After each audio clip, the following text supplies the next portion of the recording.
So, would you like to do a death contemplation? Yeah?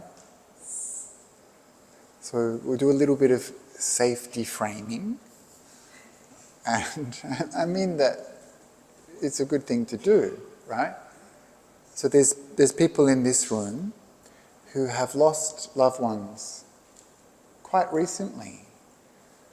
There's people in this room who have seen dead bodies. And sometimes these kinds of contemplations can bring up some unpleasant or difficult memories. And so I just want to acknowledge that for some people this might be a difficult contemplation to do. And to let you know that it's okay if you feel some discomfort. A little bit of discomfort is okay. But if it becomes overwhelming and you feel like the contemplation isn't for you, at any time you can just leave. Go outside, get some fresh air, chill out, and when you're ready you can come back in. So I just want to let you know that that's okay to do if that happens for you.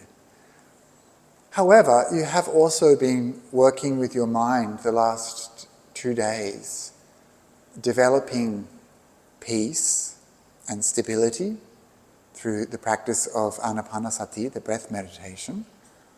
And we've also been very gradually getting used to this idea of contemplating death in various ways.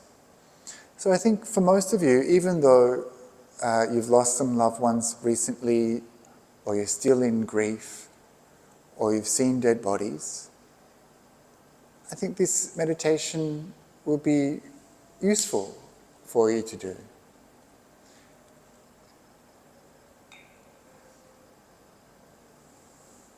So the Buddha recommended the practice of maranasati, the contemplation of death, and taught it in several different ways.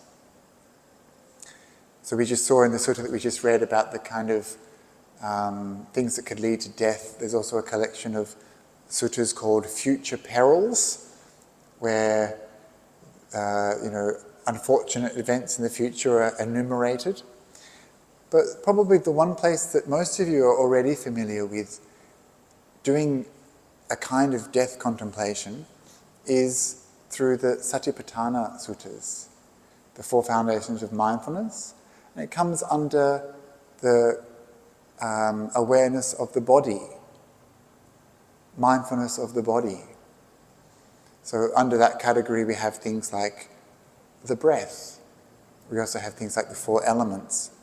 And then we have the 9 cemetery contemplations, the 9 contemplations of the decomposition of a corpse. And so the Buddha recommended this practice.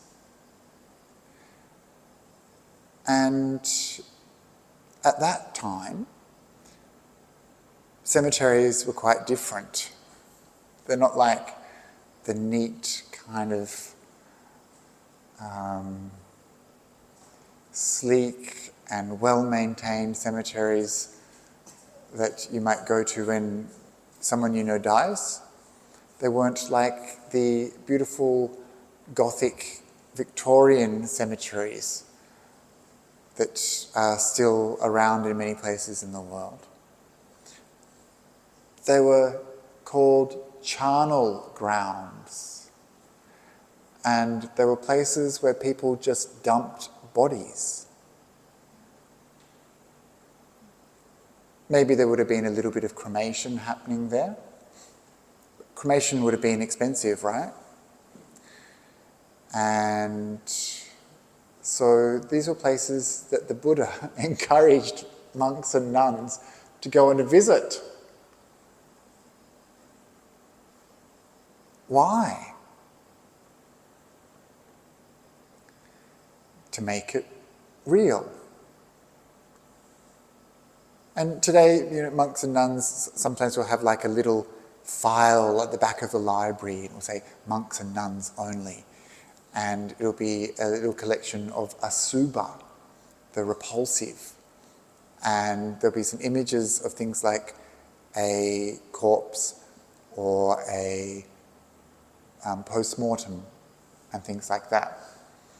And so this is like the ersatz kind of form of doing this kind of contemplation, just looking at it in pictures. There's some places where monks and nuns will be invited to go and actually witness a post-mortem in like a hospital or a teaching institution.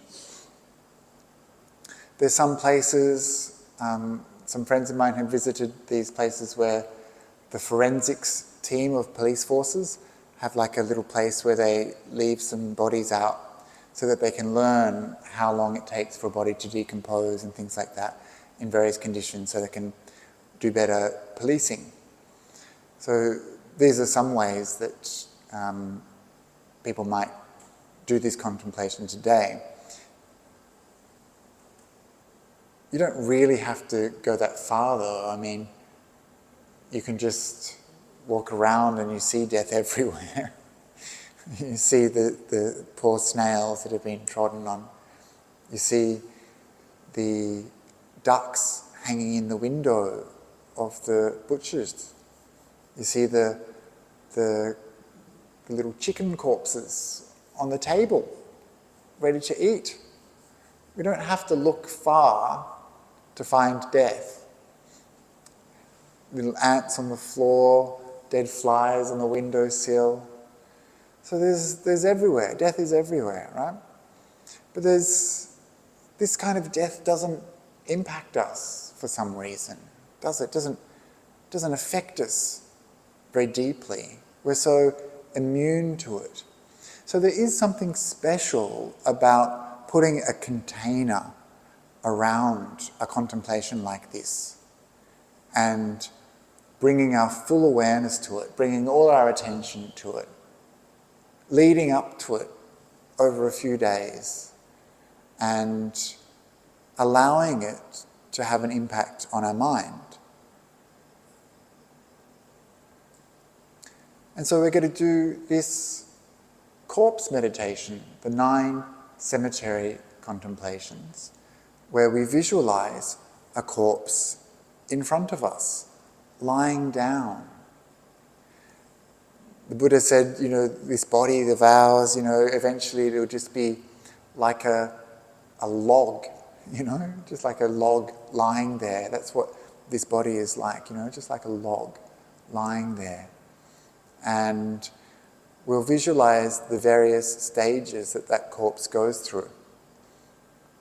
So this helps us, firstly, to understand the nature of life and death. It also will help us to understand our ideas of self.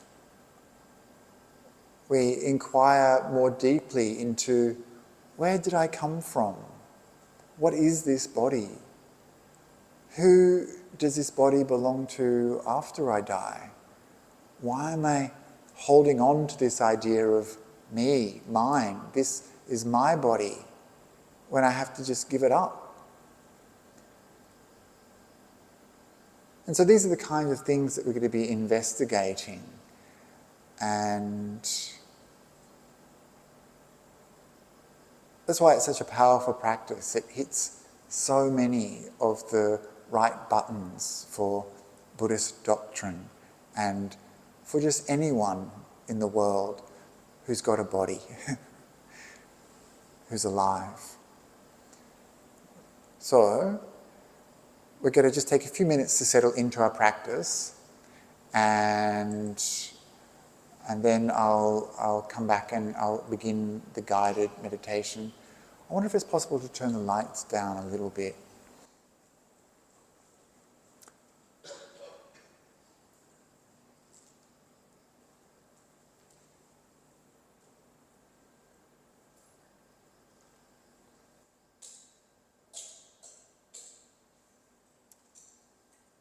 Okay, good.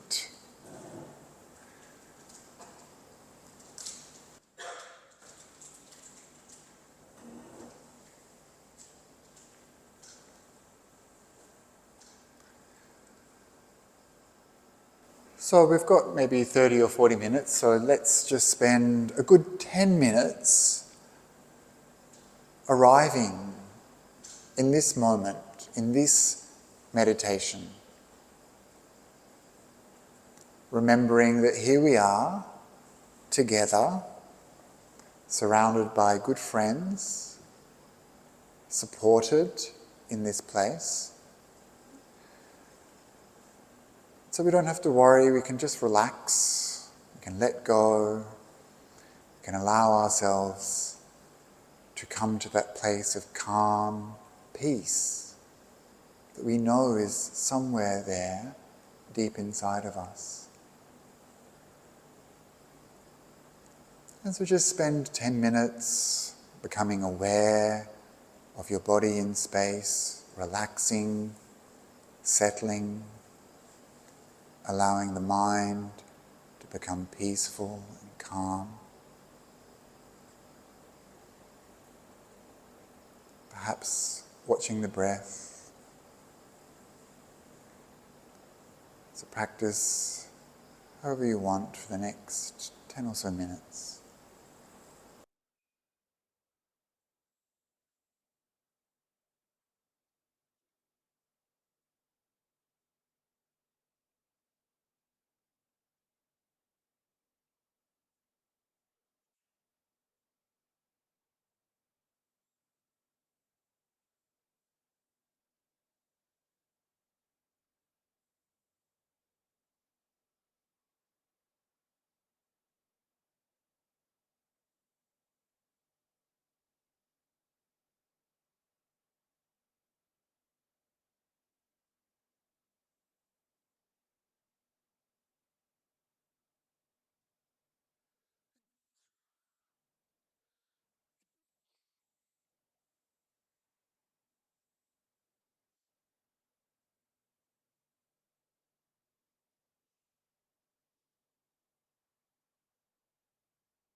Now,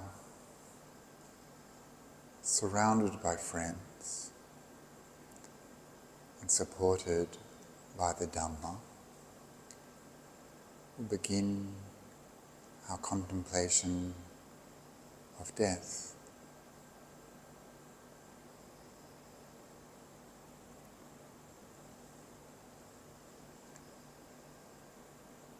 Visualize in front of you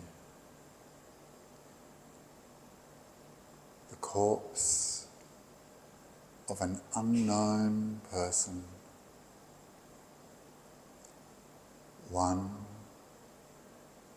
2, or 3 days dead.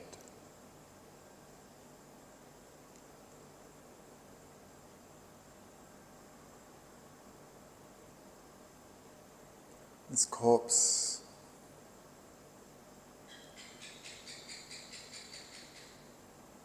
is starting to change now that it no longer supports life. A process has begun.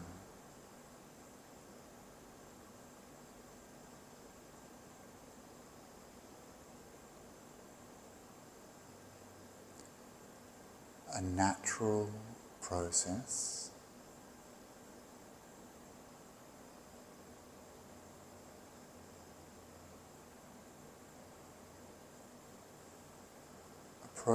that happens to all bodies left lying there in this way.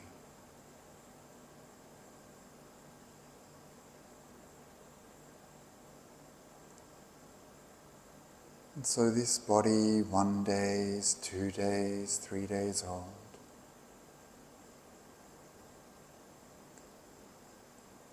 Has started to bloat and swell due to the gases inside the body.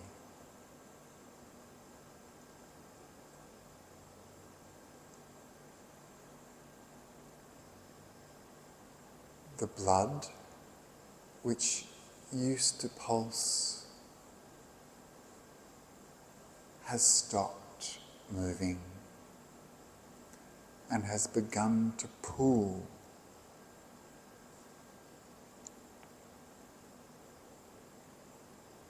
Turning the body blue, blotched. The skin changing, taking on a waxy appearance, mottled, blue, blotched.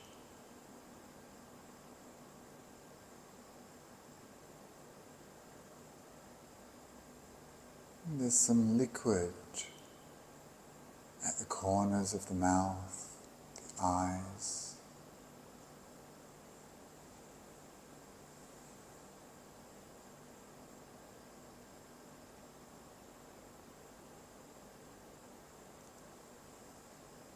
And you notice there is no breath, there is no movement, there is no life left in this body.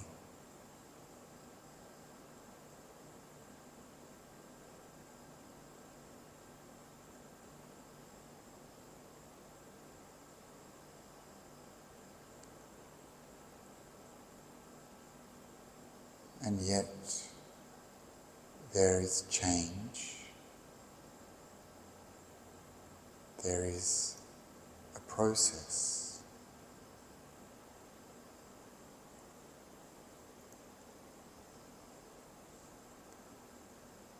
So you visualize this body bloated, blue,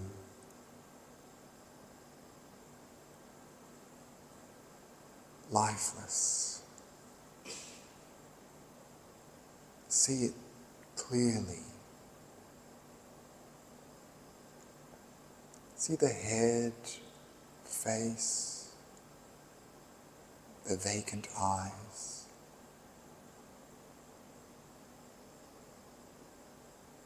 See the mouth.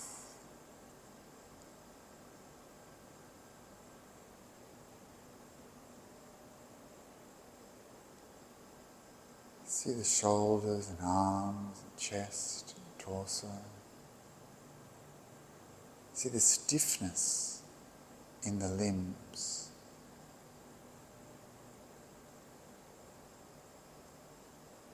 See the pressure in the skin, bloated and blue.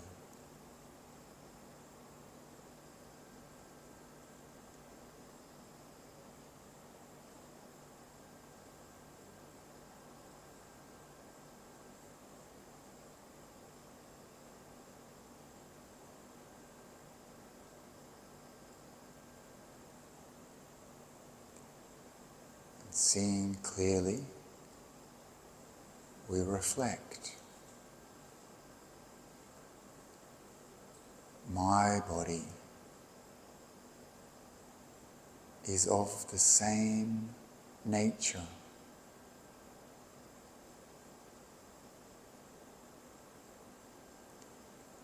I have not gone beyond death.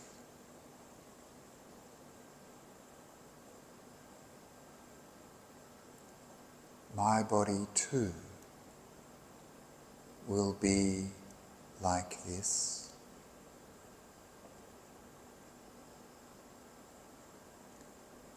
There's nothing I can do to stop it.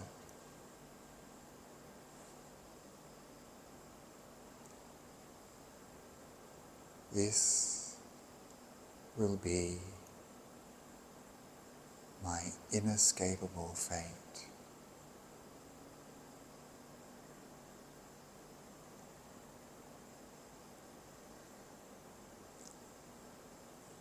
And it's okay. It's normal and natural. All beings must die. All bodies must change and decay.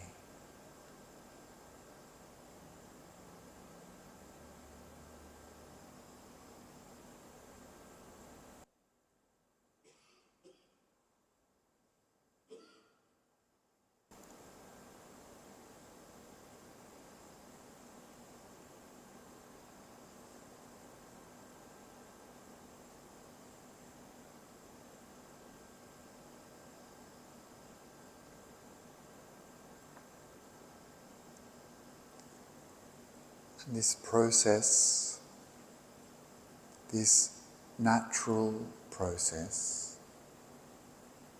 continues. Now that body becomes food for other living beings.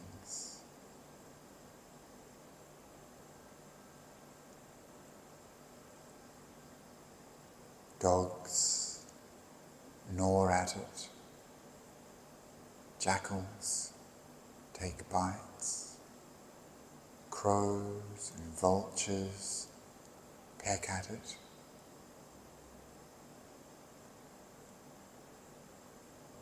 And we see so many tiny creatures. Ants, flies, maggots, all feasting on this body.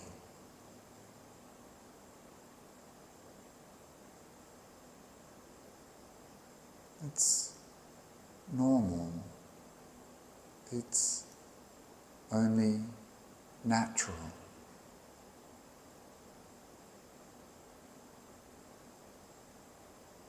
This is a part of the process, this natural process.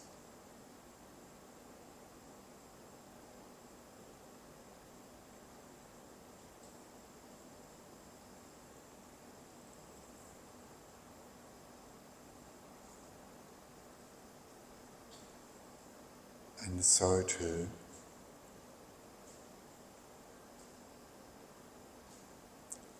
my body is of the same nature.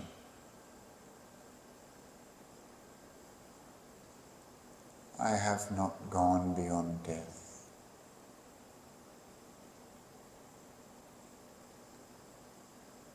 When I leave this body, it will become food for other beings.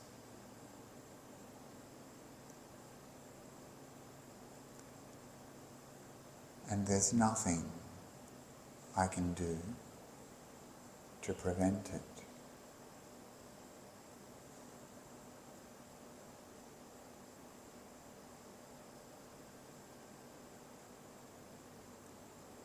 This body won't belong to me.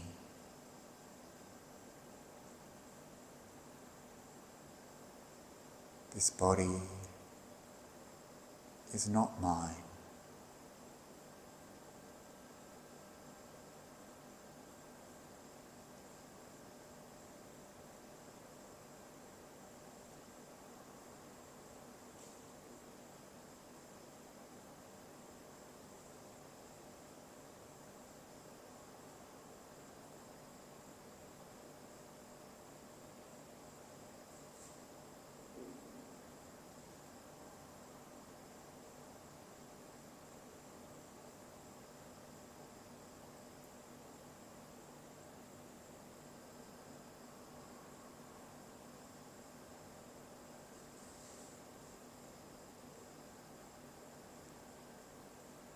And the process continues.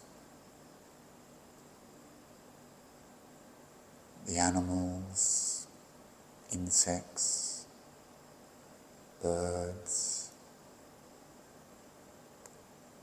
have taken their fill of the flesh and skin of that body lying there.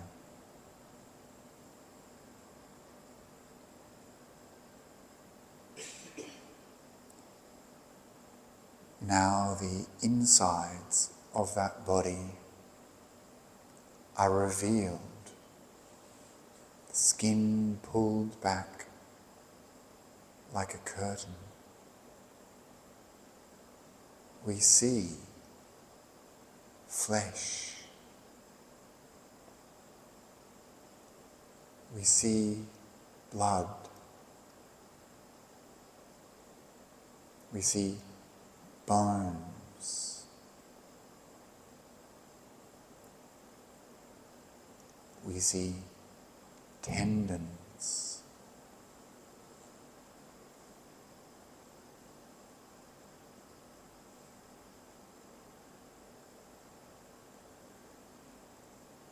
We see the insides. We see what is usually hidden from us.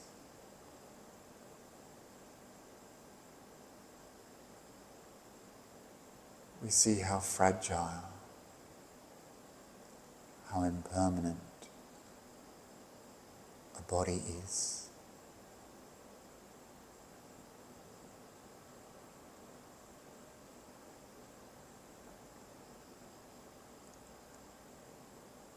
My body is of the same nature. I have skin and flesh, blood, bones, and tendons.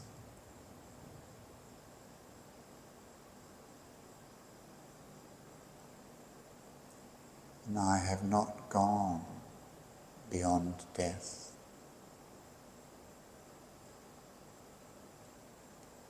My body too will look just like that.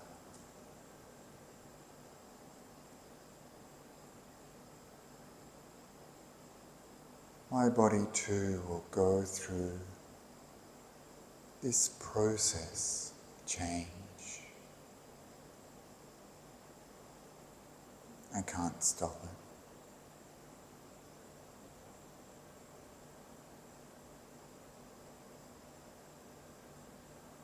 This is my inescapable fate.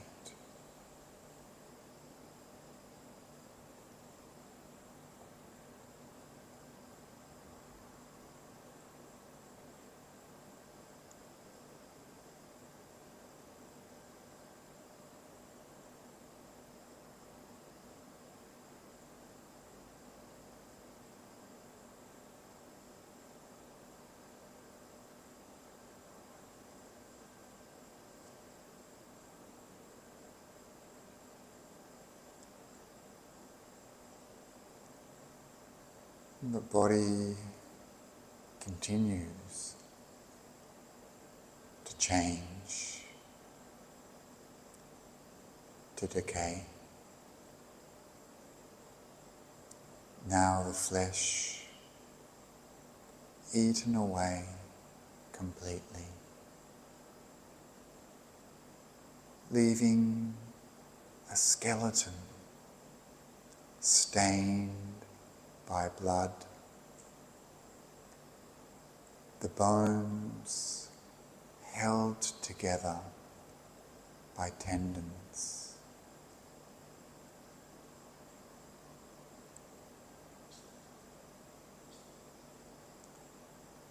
And soon even that blood dries up.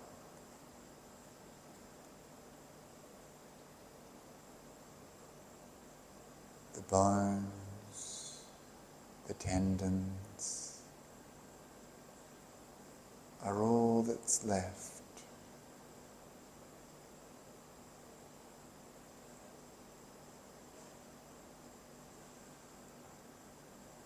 Those tendons holding that body together, holding what's left of the human form.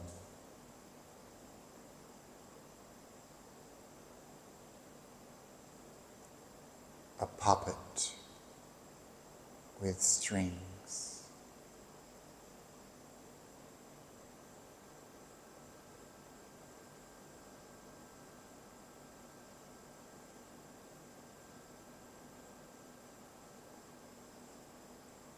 And so too my body, held together, so fragile. My body will look just like that. Bones held together by tendons.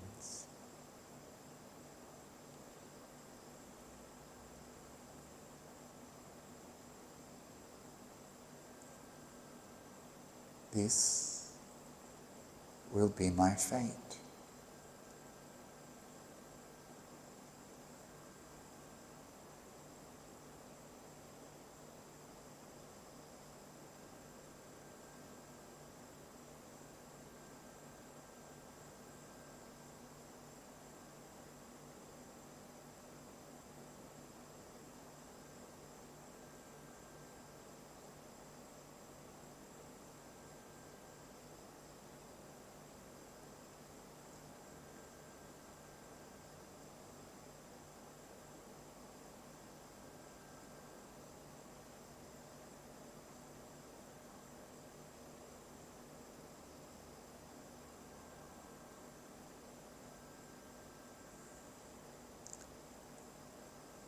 And over time, the process continues. Now, even those tendons have dried out, withered away, been eaten.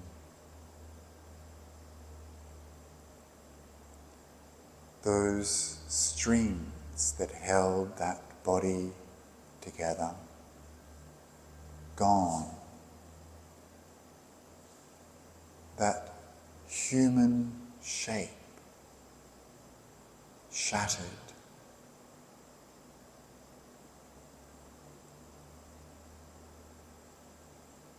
The bones scattered. Here a foot bone, there a hand bone, over there a shin bone, there a thigh bone.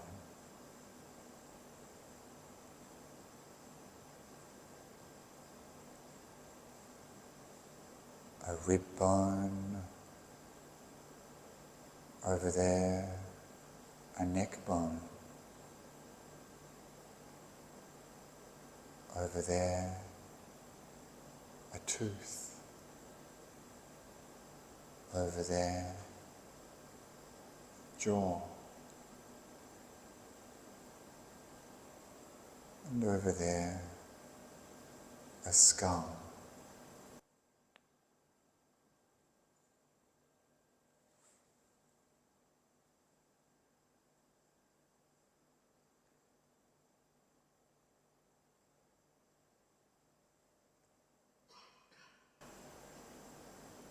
My body is of the same nature.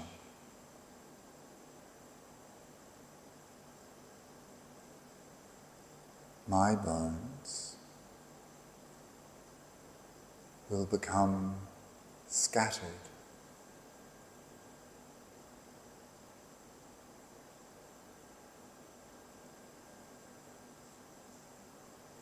There's nothing I can do about it.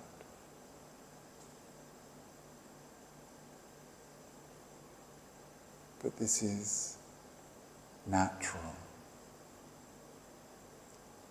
This is a process.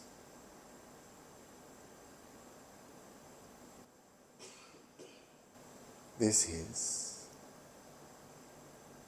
my fate.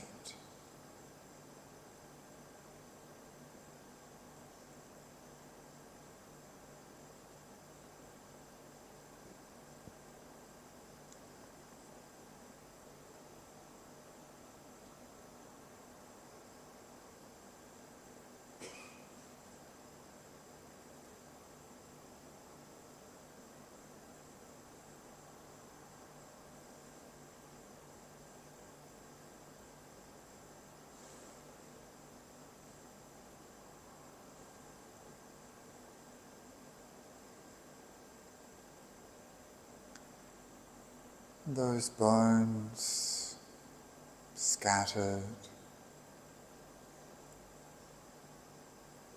baking in the sun, bleached by the sunlight. They become bright, white, just like a conch shell.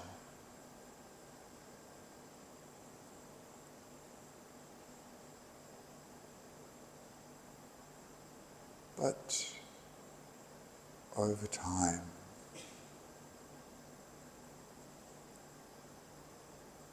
they change, becoming yellow, decaying,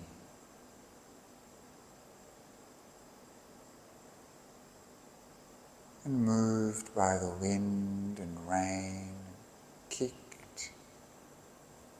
by people, picked over by animals. Now, all that's left is a pile of yellowed, brown bones.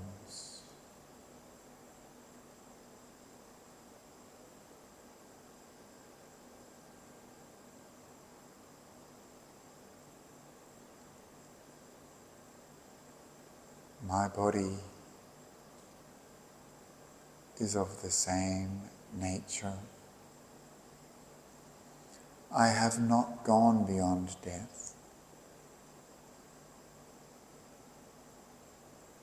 My bones too will become yellow, old, brittle.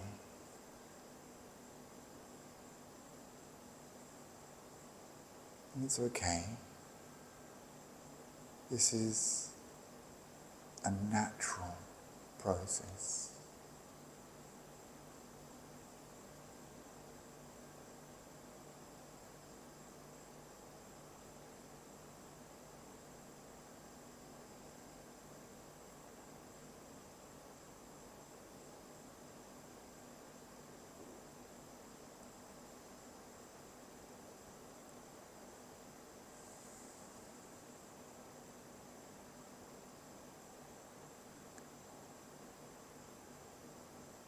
And now, many years, many hundreds of years, maybe thousands of years in the future, those yellow, decaying bones, eroded by wind and water, they've become nothing more than a pile of dust.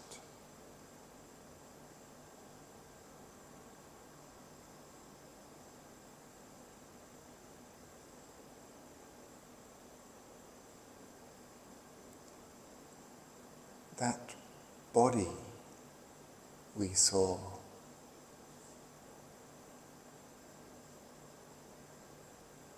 has changed.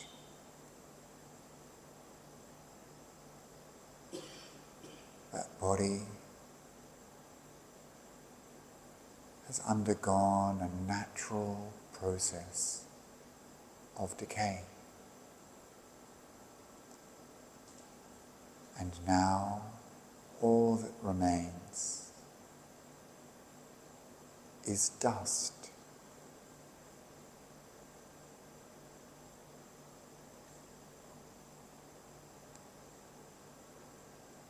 My body is of the same nature.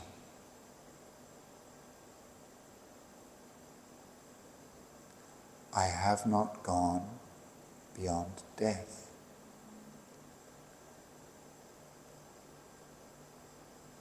All beings that are born must die.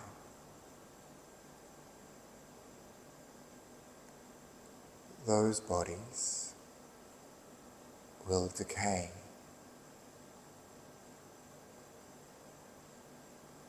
My body will decay.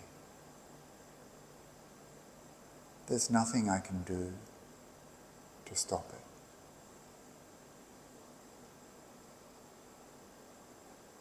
This is my inescapable fate.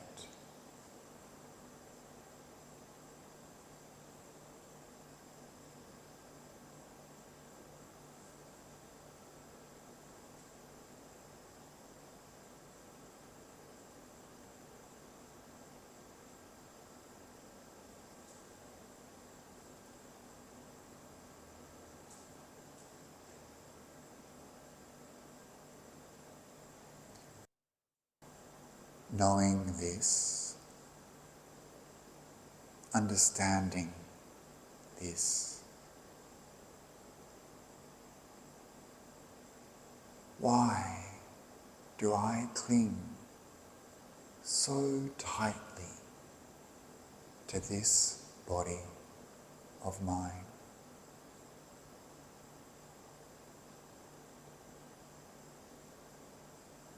This body that has been changing since before I was born. Changing as I grew up. Changing as I grew old.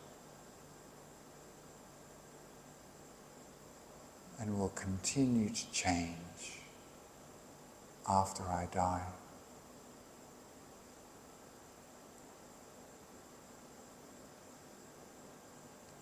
Why do I cling to this body?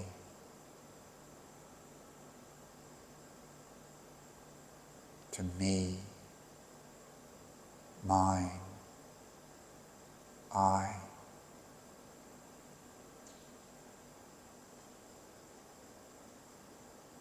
This body does not belong to me.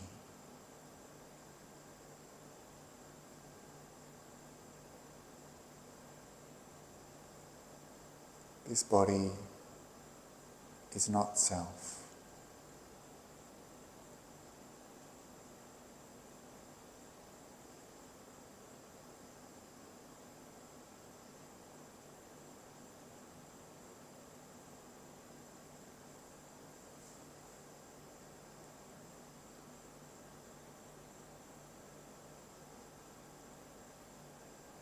And so for the next few minutes, reviewing the process,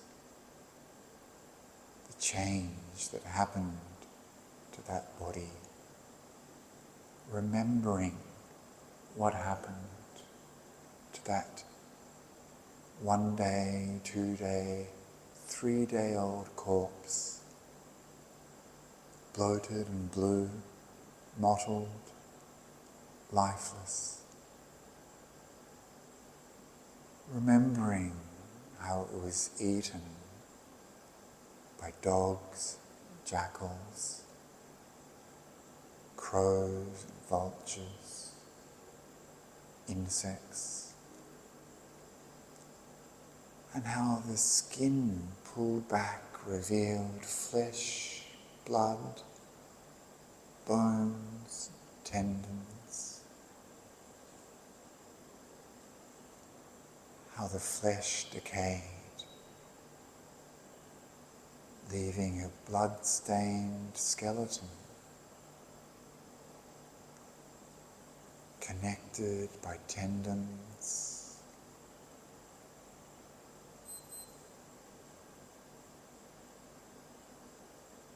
The bones eventually becoming scattered.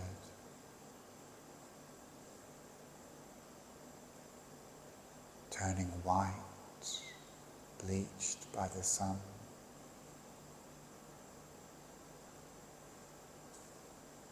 And then aging, becoming brown and yellow, decrepit.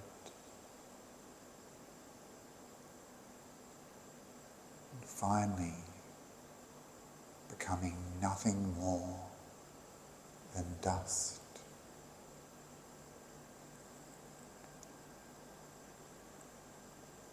Remembering that my body is of the same nature, that this will be my fate.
Now we're coming to the end of this practice.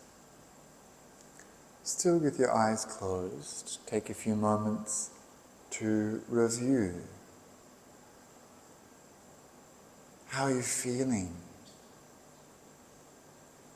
How was it to contemplate a corpse? To imagine your own death? Was it challenging? Was it easy? Was there something that stuck out for you?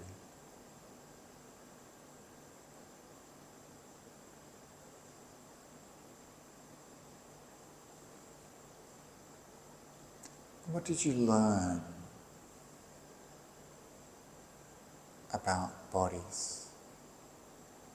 What did you learn about yourself?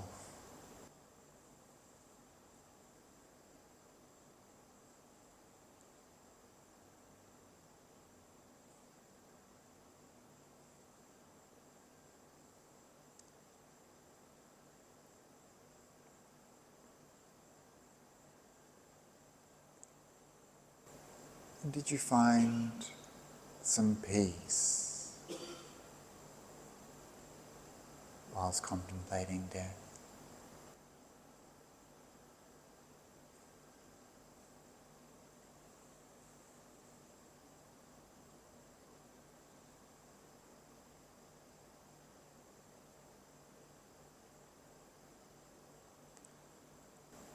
And so now we'll leave behind our contemplation. We come back to this room, here and now, surrounded by friends, supported. So we let go the contemplation arising from the meditation.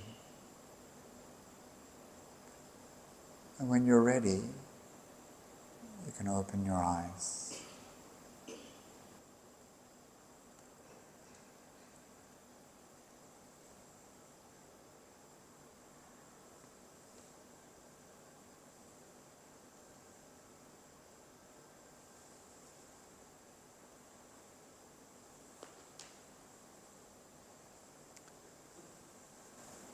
Good. So maybe we can have the lights back on.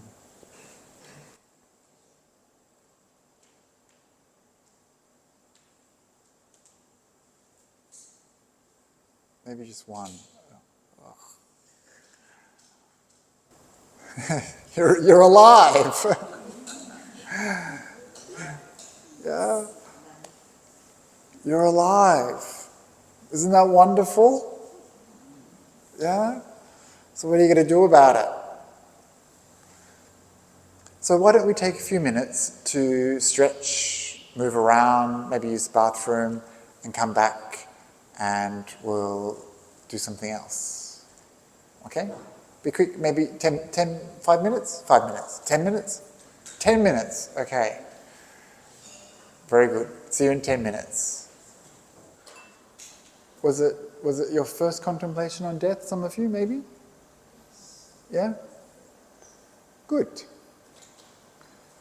And so some people were sharing that they found it good and useful and profound. So I wonder if it stirred anything in you, if it samvegad anything in you. Maybe a little.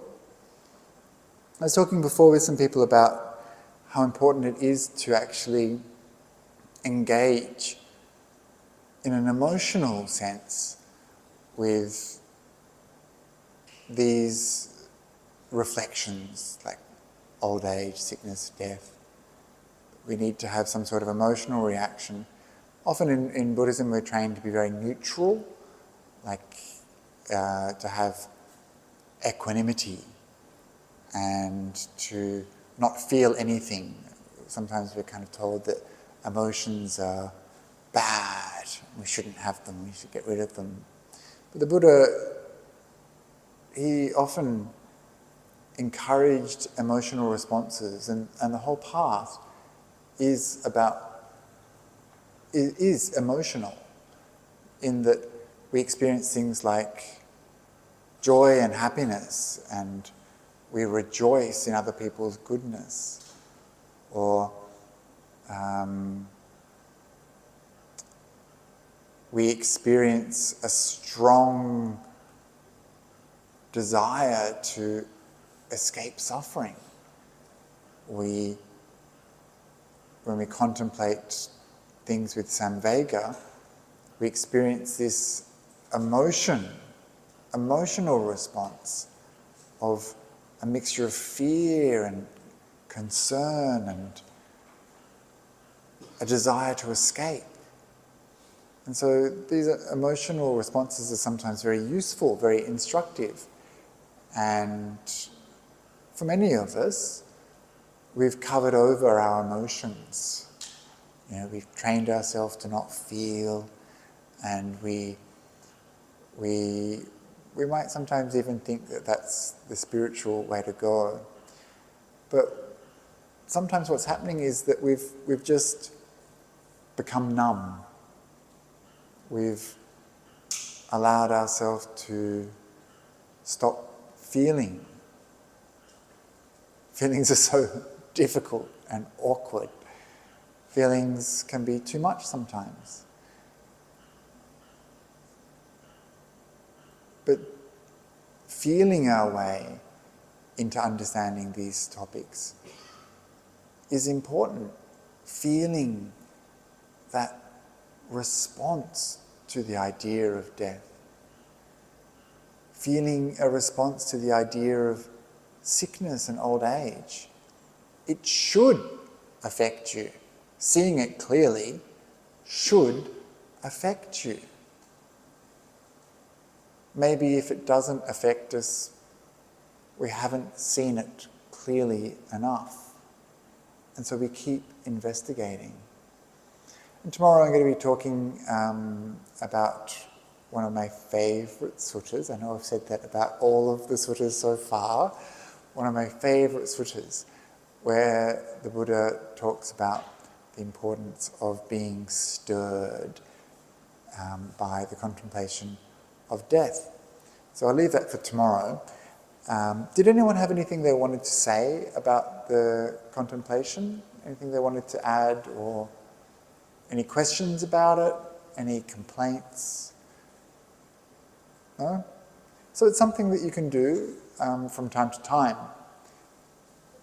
You might not want to make it like a daily practice, but from time to time it's really healthy to contemplate impermanence in this way. But remember to always balance it out with, the peace, the pasada, with the quiet confidence and composure that you have developed over these last few days, so that your mind is strong and stable and able to look without being scared or frightened.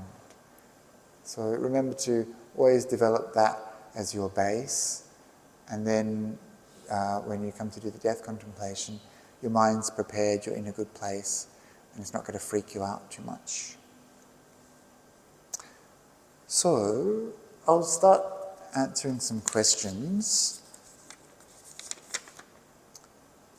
How to practice Vipassana. So this is like a whole retreat in itself. The first thing to be aware of is that the way this word is used has become somewhat misused. And to tell you the truth, I've got no idea what it means anymore. It's got so many different meanings. So the way the Buddha used this term Vipassana is quite particular, and he didn't separate the practice of Vipassana in the way it's become separated over the last few hundred years. And he didn't brand it as a meditation method, as has happened over the last 4 or 5 decades. That long? Yeah. And so sometimes when people talk about Vipassana, they're like, practice Vipassana, practice Vipassana. And they basically mean just do meditation. And one place I was staying recently, the abbot would say things like, Vipassana protects your mind. Vipassana, well, yeah, it's kind of like a synonym for wisdom, but many people use it just as a synonym for meditation. Like, Vipassana protects your mind. Vipassana helps to purify your mind. Vipassana is always good. Vipassana, practice Vipassana, practice Vipassana. And it's like, what do you mean by that? Like, you know? And so it's quite confusing. A lot of the modernist meditation methods, such as the Mahesi Sayadaw method, the Vipassana movement out of Burma, has a kind of very particular way of thinking about Vipassana. So it usually involves doing things like body scan meditation and looking at the 3 characteristics of impermanence, not self, and suffering. And so these are what you kind of look on the lookout for. And so people have also divided meditation up into, like, there's samatha meditation and vipassana meditation, and they're like, this is a vipassana practice and this is a samatha practice, and it can all get rather confusing. So some people will say the breath is a samatha practice. But the Buddha said that the breath is both samatha and vipassana. And all of our practices require this peacefulness, composure, steadiness, stability of the mind. And all of our practices investigate and look at what's happening. And that's how we develop insight, which is what Vipassana is. Vipassana is insight, or Ajahn Brahmali is now translating it as... I remember when he told me it, I was kind of like, clear seeing. Clear seeing. So Vipassana is not some magical state or magical method, or it's not some sort of, I don't know how to describe it, like some people are like, oh yeah, I got Vipassana. It's not some sort of state.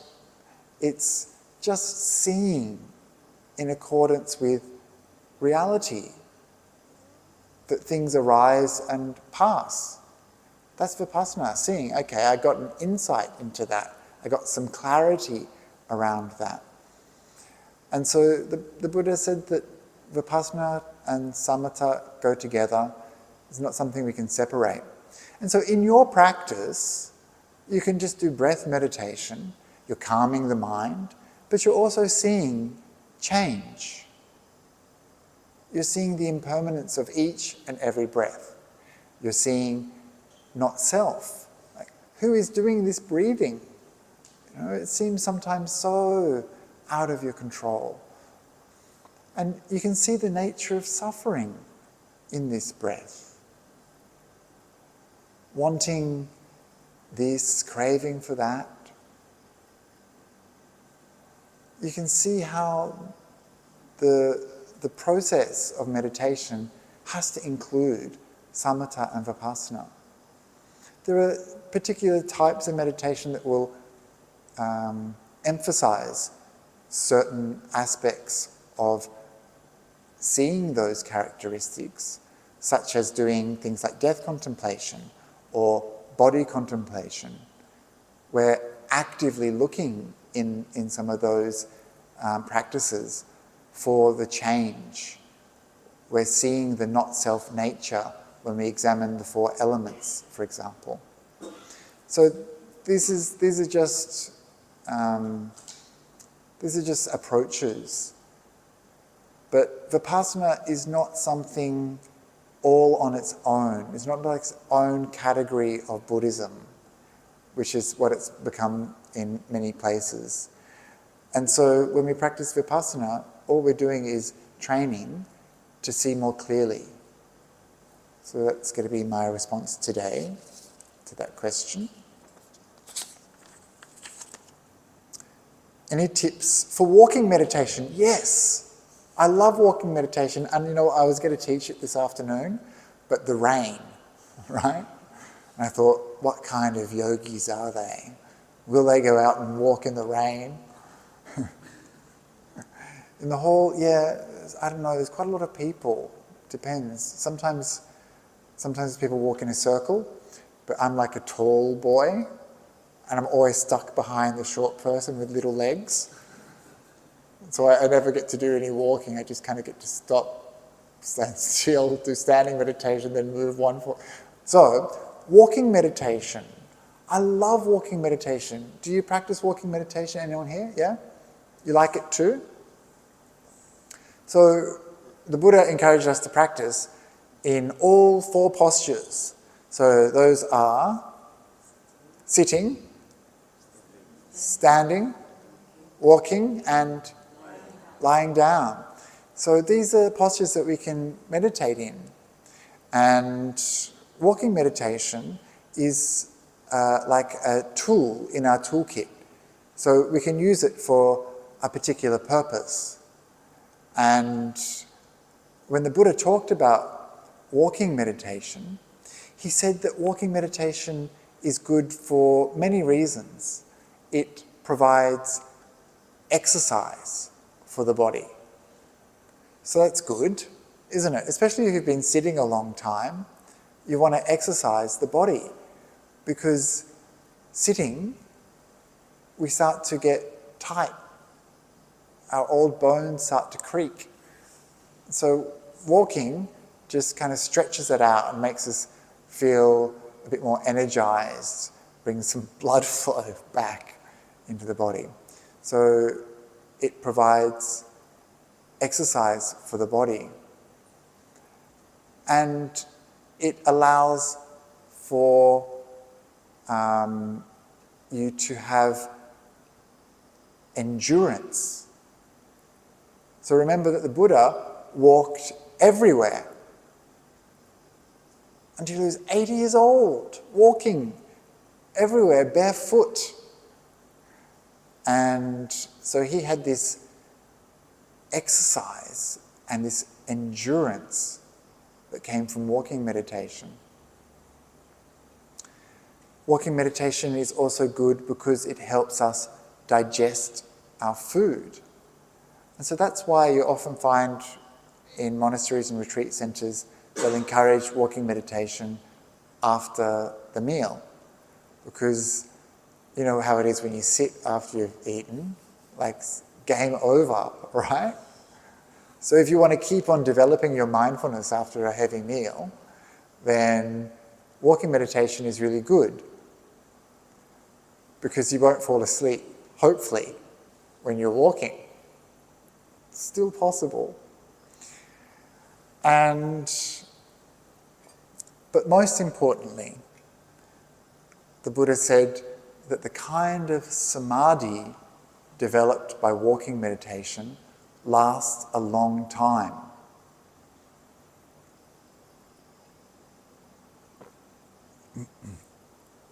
And that's something that we can see when we practice walking meditation. And this is why often we'll practice walking meditation before we sit, because we're developing samadhi whilst moving the body. Then, when it comes time to sit, we feel like we're already in the zone.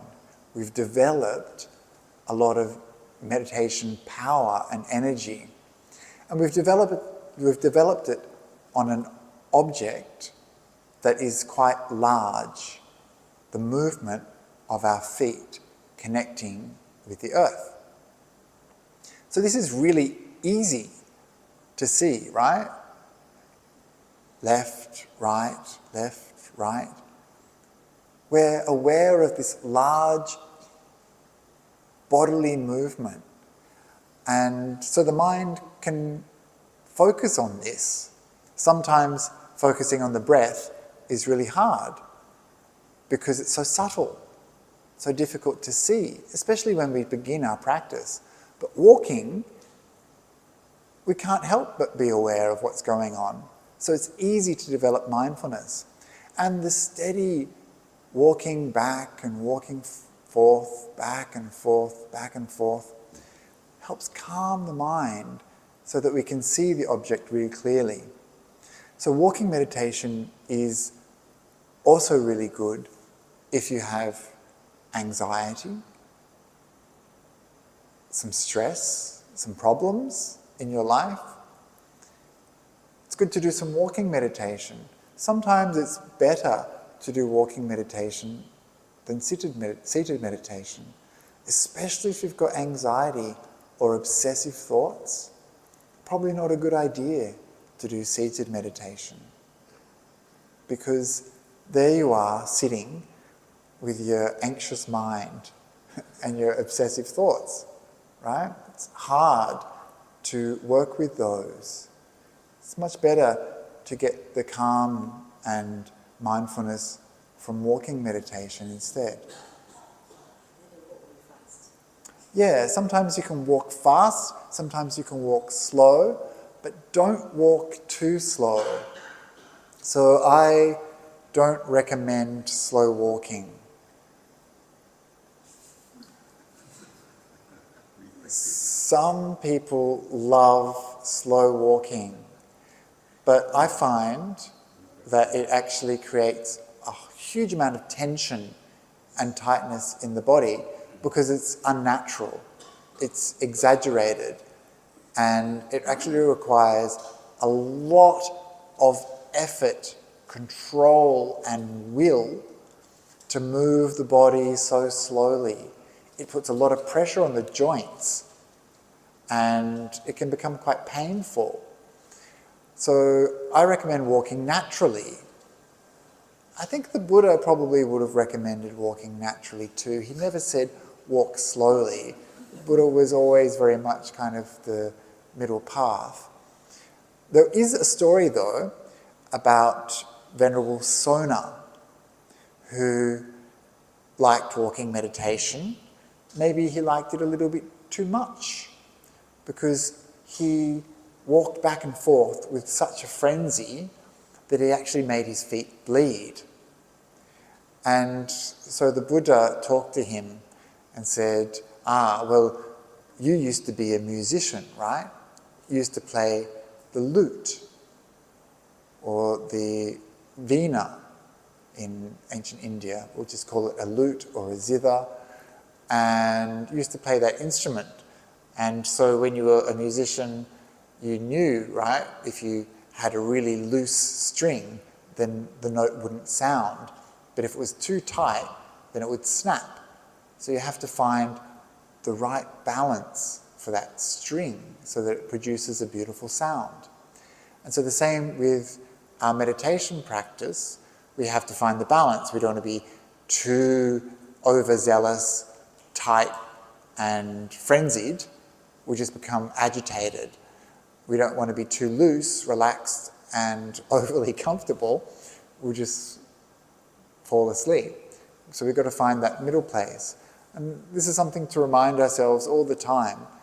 We need to find that balance, and only you will know where that is, and it will change, so you have to keep on experimenting. So it's the same with walking meditation. I start walking out at a natural pace, and then I notice that over time I slow down a little bit. Yes? So can you meditate running? I think you can. A lot of people talk about the process of running, long distance running especially, and they talk about how meditative it is. And so I could see that being a kind of meditative state, a zone that you get into where you're really just like And it's the same for even maybe for things like cycling. But I suppose it depends on how we approach it, what's the intention. And so just a few more tips, and I'll show you how I do my walking meditation. The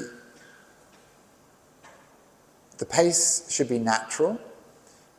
You should have a walking path of 15 or 20 paces. You don't want to have more than that or less than that. 15 or 20 paces is enough to exercise the body, and not long enough that you keep walking and kind of start looking around and get lost, and not too short that if you have it too short, then you're walking back and forth so quickly, there's too much change. So you want to have like a natural walking pace that kind of allows you to go just the right distance, and then it's a natural pause and turning around. So you want to be walking back and forth. This is how the Buddha taught it, walking back and forth, pacing back and forth. And it's that regularity that helps bring calm and mindfulness. So walking in a circle, some people do that in like a group, so that becomes a bit more difficult. You're no longer doing the instruction of the Buddha and you have to follow someone else. You might be able to walk in circles if you want. You might find that works for you. In some cases, if I have a small room and it's raining or something outside, I walk the perimeter. Or I'll walk a funny angle just so that I can do my practice. And you want to keep your body relaxed. The Buddha was said to walk like an elephant's trunk, right? So really elegant, you know. You don't want to be like militantly walking your meditation. The position of the hands in front of the body. Ajahn Chah didn't like the hands behind the back. He said, "What are you, some gentleman going for a walk?" So, but I actually often do put my hands behind my back, and I'm always like, "Sorry, Ajahn Chah," because I find it helps to open up my chest and keep my back nice and straight. And often if you've been sitting, you start to hunch a bit. So if you open up like this, it can feel good. And then the last thing is the chin just kind of slightly tucked, and the eyes not looking at your feet. Your feet know where they're going. You know, you don't need to watch them. You need to look ahead, like maybe 1 or 1.5, 2 meters ahead. And this is good in case there's obstacles or ants. And it's also good because then you don't crunch the neck looking down like this, right? Like this becomes quite uncomfortable after a while. So you want to keep your body open, upright, and I think that's about it. Turning.